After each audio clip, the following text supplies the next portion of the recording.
Okay, let's talk about Jakotsu-baba. This is the second main boss that you'll encounter in Nioh 3. The first one being the Red Samurai guy pretty much right at the start of the game. I can't remember his name.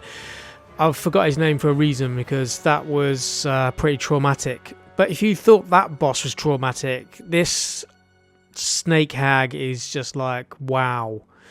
I mean, this is some crazy level boss stuff here. And this is coming from someone who's played like a lot of Dark Souls, a lot of Souls-likes, Elden Ring, Lies of P, you name it, I've played them, I've completed them, I've platinum them.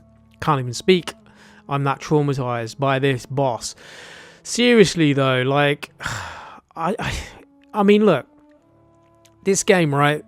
The frustration and despair that this boss caused me today, and I haven't felt that in a long time in a game. I don't know if it's a good thing or a bad thing. It's kind of left me feeling like I've got brain fog, if I'm honest.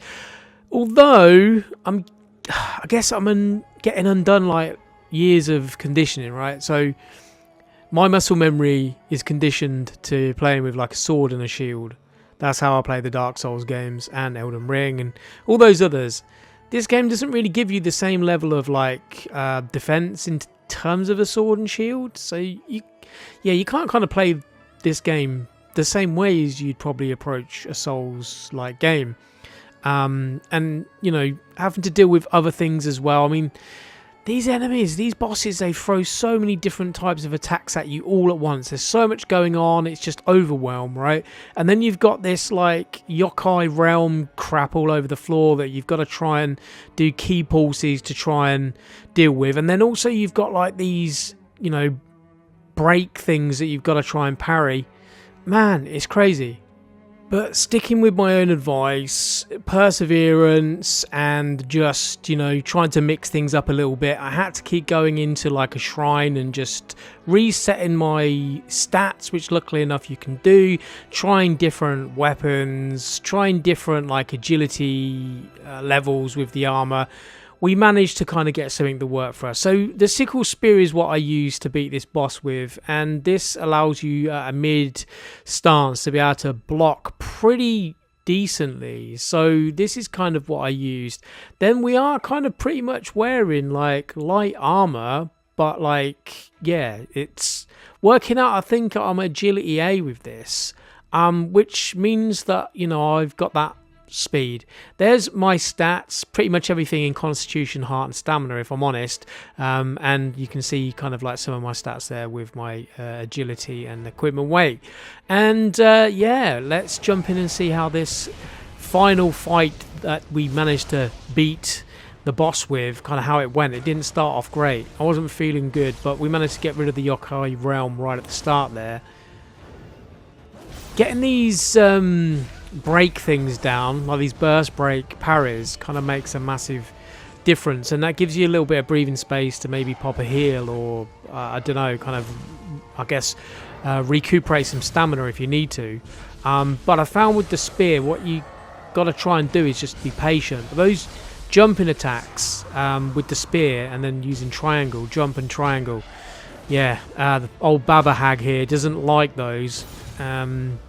We can interrupt a lot of these big attacks by using that, and that kind of worked really well. We were kind of stun locking it here with these attacks, and that kind of really helped getting the enemies kind of key meter down.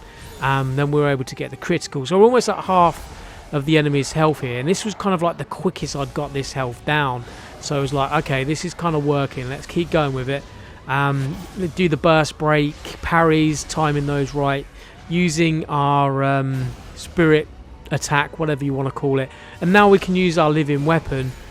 I was a little disappointed with this though. It didn't feel like it was really doing much. I was trying to wind up those heavy attacks and they were almost kind of like going through it, but here we got a nice little flurry and you see the health going right down, but I'm like, oh, don't run out because it's so close. And then at this point I just noticed my health. I was like, oh no. We managed to get the burst break parry just in time to be able to pop a heal there, and I think this was kind of the best I'd felt. I was like, you know, don't get greedy, just keep blocking.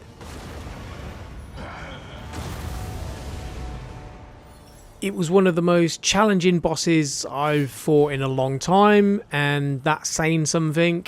To be honest with you, I don't know if the frustration that led up to this was worth it though. I don't know if putting my body through all that stress was good for my health or not, and I don't know if there's going to be many people playing this game that are actually going to give up and not kind of persevere with it. But all I would say is keep going, try new things, try different things. You will get there eventually. As I said, for those of you who are like me that usually like to have a shield to be able to block with, using that spear at the mid stance and kind of putting stats into kind of like, you know, those stats I kind of remember but I showed earlier in the video, kind of really helped kind of bolster that whole kind of build. So, you know, maybe try a few things out if you are getting stuck. But let me know in the comments how you feel about this boss. If you've defeated it, what was your strategy? Or obviously, you know, if you need some moral support, you know, we're there for you, because trust me, that was painful for me. So now I'm going to go off and kind of have a little bit of a mental health break, and probably jump back in for some more punishment later into Nioh 3. So I'll catch you guys on another video, and thanks for watching.